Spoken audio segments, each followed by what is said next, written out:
Well, hello everyone. This is CERT Instructor Ron. Today I'm going to talk to you about a very important thing, and I'm going to call it self-deploying. Now, let's talk a little bit about that and exactly what it means. But before we get started, please do me a favor.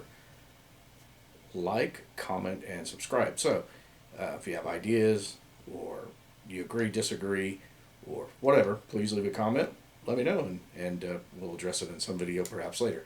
Anyways, let's just get right into the subject.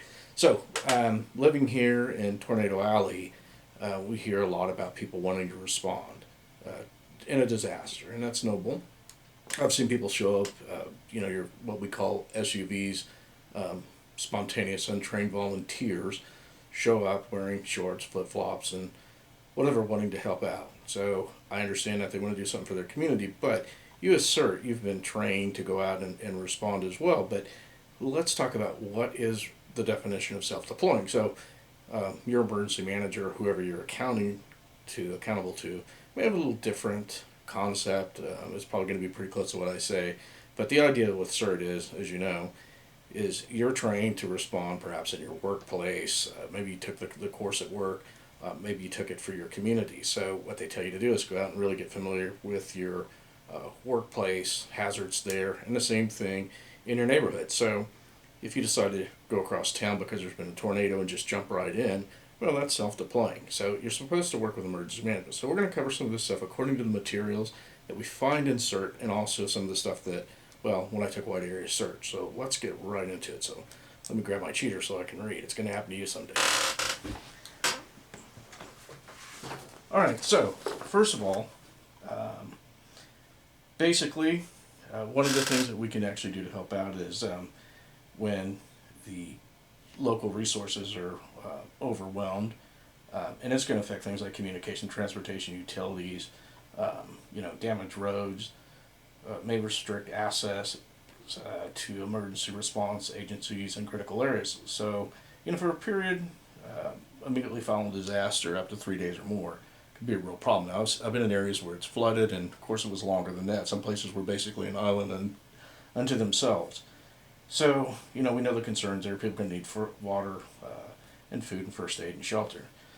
But what you can do is, again, you need to learn what the hazards are in your community and your community's plans and protocols, and understand hazard-specific protective actions and response skills. So what does that mean? Well, that basically means you know what the dangers are going to be in your area. You're going to know how to mitigate those hazards and deal with them in your local area, hopefully. And this is why you work with emergency management. So if you self-deploy somewhere else, you are probably not going to know what those hazards are in that local area. You may think that you do, but you probably don't. And that's the biggest reason why you don't self-deploy.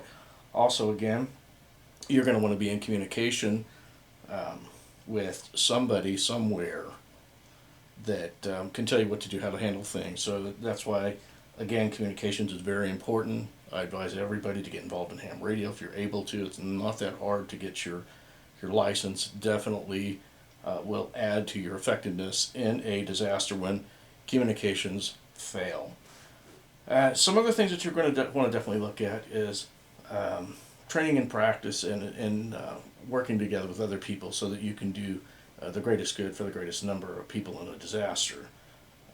The staging area is something that we want to talk about. If you're working with local emergency management, you're going to know where that staging area is. You can also be deployed out with some of those people. So again, if communications go down and things happen in your local area, you probably know what's going on in your neighborhood, because by this time probably people in your neighborhood, like in my neighborhood, a majority of my neighbors, or some of them know that I work with CERT. I also do emergency communications via ham radio. So if a disaster hits my neighborhood, I'm going to be able to work with some of my neighbors. Some of my neighbors actually work in emergency response, so that's a good thing. So with that said, when you self-deploy, you're not going to have that support system you're going to need. So if you get out there, something happens to you, who's going to come rescue the rescuer, so to speak? And that's a big reason why you don't self-deploy. If you're working by yourself, something happens to you, you're in a bind.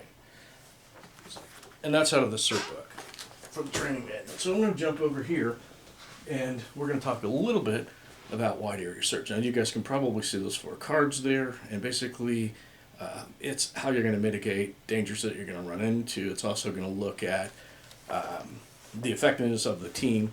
Is the team physically fit? You know, unfortunately, I don't want to sound like a bad guy here, but if you got some guy that weighs 450 pounds and he wants to go out and do search and rescue, and he has a hard time walking to the refrigerator without taking 3 breaks, you probably don't want that guy in the field. Something happens to him, now you got to do something with that guy. So it's very important that you're in the right mental and physical state. So these are things that this considers before getting out there. There's other things to consider as well. I want to put the cheaters back on. Okay, so some of the concerns in any given area. There's some of those listed. I don't know if you can read them or not, but hopefully you can. If you can, I'll kind of read them off quickly. But this is why you don't self-deploy. First of all, you may not know what weather conditions are coming up. There could be flooding. Sometimes flooding happens very rapidly. Sometimes it's slowly, but you never know. Raw sewage, so you're talking about contamination there. Roadway debris. Loose animals. Here a couple of years back, it was really funny. We had an incident after a tornado where I believe some tigers got loose. So people were joking about it. So, not a good thing, especially after a tornado. So these are some of the things you're going to be concerned with. I mean, if there's flooding, do you live in an area maybe where there's crocodiles or lots of snakes and they start ending up in neighborhoods and you get out there and you self-deploy, you get bit, who's going to take care of you? So those kind of things do happen. Okay, loose animals, trees, well, trees in the roadway, whatever. People, there may be people trying to stop you if you don't have any authority. You may find yourself in a problem, criminal activity. I did see during the Moore tornado, there were some people that were arrested for looting. Now, actually, whether they were looting or not, don't know.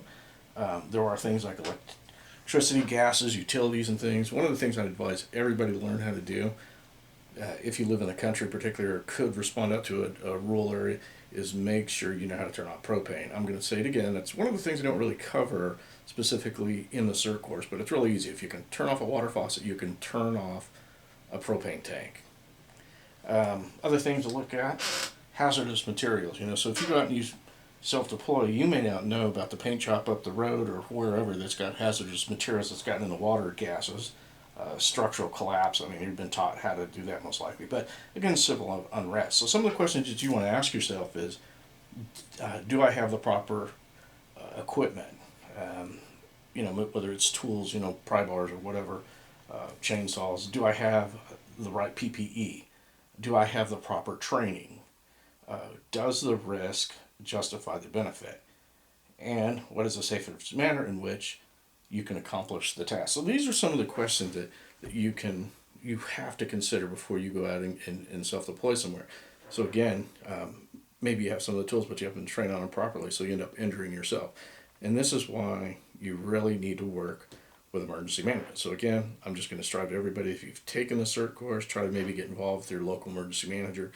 Some of them support CERT teams, but do something for your community. If you're going to do that, just make sure that you do it right, that when you do go out, that you're going to be effective. Now again, if you're going to deploy miles away from your home, and you want to help out in a disaster, you need to get a hold of the emergency management and speak with somebody in emergency management if possible before you go all the way down there. While I was taking, I can't remember if it was a wide area search or train the trainer course, they told a story about a fire truck that left Texas and decided that they were going to go help out at 9/11.